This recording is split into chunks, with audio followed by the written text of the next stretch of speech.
தமிழ்நாட்டில் ஆன்லைன் விளையாட்டுகளால் ஏற்படக்கூடிய தற்கொலைகளை தடுக்கும் விதமாக தமிழ்நாடு ஆன்லைன் விளையாட்டு ஆணையம் சில பரிந்துரைகளை முன் வச்சிருக்காங்க. அது என்ன அப்படின்னா, நள்ளிரவு 12 மணியிலிருந்து அதிகாலை 5 மணி வரைக்கும் ஆன்லைன் விளையாட்டுகளுக்கு தடை விதிக்கலாம். ஒரு நாளைக்கு 4 மணி நேரம் மட்டும்தான் ஆன்லைன் விளையாட்டுகளை விளையாட முடியும். அது மட்டும் இல்லாமல் ஒரு மாதத்திற்கு ரூபாய் 5000 20,000 ரூபாய் மட்டுமே கட்டி ஆன்லைன் விளையாட்டுகளை விளையாட முடியும். இது சம்பந்தமாக சுமார் 1,00,000 குழந்தைகள் கிட்ட ஆராய்ச்சி நடத்தின போது பாதி குழந்தைகள் தங்களுடைய பெற்றோர்களோட செல்போனில் தான் ஆன்லைன் விளையாட்டுகளை விளையாடுறதா ஒரு தகவல் வெளியாகி இருக்கு.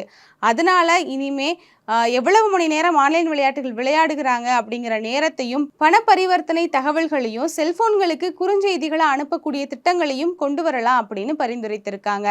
இந்த பரிந்துரைகள் எல்லாமே திட்டங்களாக வந்தாலும் கூட இது எல்லாமே பணம் கட்டி விளையாடக்கூடிய விளையாட்டுகளுக்கு மட்டும்தான் பொருந்தும், பணம் கட்டி விளையாடாத விளையாட்டுகளுக்கு பொருந்தாது அப்படின்னும் தெரிவிச்சிருக்காங்க.